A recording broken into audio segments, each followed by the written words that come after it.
Okay, like how do you automate the deployment process using like GitLab CI/CD for an e-commerce application on a Kubernetes cluster, which we have shown in the last Yeah, deployment? yeah.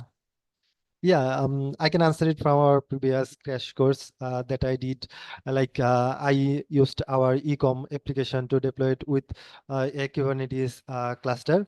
So basically, if we need to deploy our application using the GitLab CI/CD, so first of all, if I say that from our crash course, we have our project from another repository, we cloned it because our frontend and backend was in another repository. But basically, it happens that in the same repository, the frontend or backend actually stays, or the developers pushes the code in the same repository. So first of all, if they are in another repository, we need to clone that repository actually, or bring that into a single GitLab repository.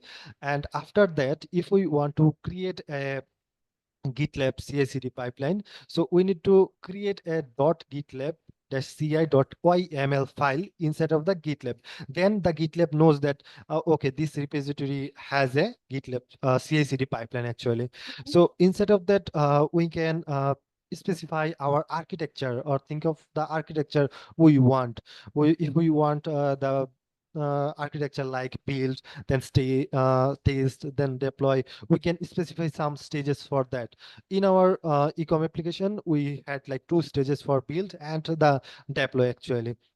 So to build the image, as you are using the Kubernetes knows the actually runs the Docker containers. So we need the Docker image. So in our build procedures, we firstly build our image with the Docker file. We create the Docker file, then we actually build our image using the Docker. And inside of the GitLab, if you want to like use the Docker, we don't actually install the Docker. We have to use the Docker image. That is there is a Docker image there to use the Docker actually. So we use the Docker image to build the images. So after building the front end and backend image, basically we need to deploy our application. So whenever you think of deploying application, it comes that where we'll deploy our application. So it comes that Kubernetes cluster we'll use.